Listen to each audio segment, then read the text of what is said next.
আপনি দাঁড়ান। আসসালামু আলাইকুম ওয়া রাহমাতুল্লাহি ওয়া বারাকাতুহু। ইন্নাল হামদুলিল্লাহি ওয়াহদাহু ওয়াসসালাতু ওয়াসসালামু আলা রাসূলিল্লাহি ওয়া আলা আলিহি ওয়া সাহবিহি ওয়া মান ওয়ালা। প্রিয় ভাই ও বোনেরা, কাছের দূরের যে এখানে দেখছেন, আজকে আমরা একটি মসজিদে দাঁড়িয়েছি, মসজিদ আস-সাখারা। এটি হচ্ছে ঐতিহাসিক একটি মসজিদ, একে বলা হচ্ছে আহাদ মাসাজিদ আত-তারিখিয়্যা বিল মুহাফাজাতিল উলা।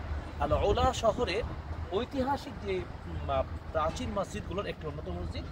এবং আমরা ইতিহাস থেকে এটাও পাচ্ছি যে এই মসজিদে রাসূল সাল্লাল্লাহু আলাইহি ওয়াসাল্লাম কোনো একটা সময়, বিশেষ করে তাবুক যাওয়ার পথে নাকি সালাত আদায় করেছেন।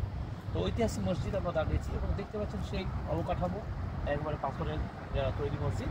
এবং এই মসজিদটি বেশ কয়েকবার এটা সংস্কারের কাজ হয়েছে, বিশেষ করে আপনার 1954 খ্রিস্টাব্দে সালে এটা মালিক সাউদ বিন আব্দুল আজিজ রাহিমাহুল্লাহ তার অর্থায়নে, তার নেতৃত্বে এটা সংস্কার হয়।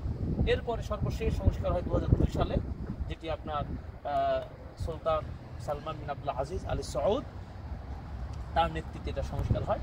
তো আমরা মোটামুটি এই মসজিদটা দেখে খুব ভালো লাগলো। আজকে আমরা সফরে এসেছিলাম আপনার মাদাইন শহরে এসে আমরা অনেক ঐতিহাসিক এলাকা দেখলাম।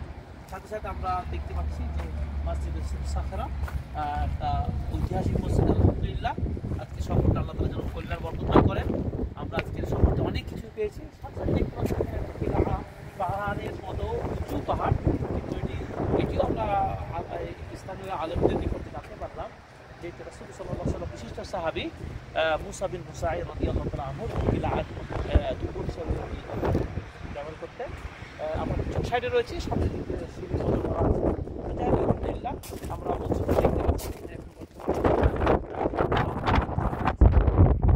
চতুর্দিকে খুব সুন্দরভাবে সাজানো গোছানো হয়েছে। আলহামদুলিল্লাহ, দর্শনীয় স্থান হিসাবে এটা খুবই ঐতিহাসিক একটা জায়গা হিসাবে পরিচিতি লাভ করেছে। চতুর্দিকে পাহাড় ও রাতের অন্ধকার, এবং আলহামদুলিল্লাহ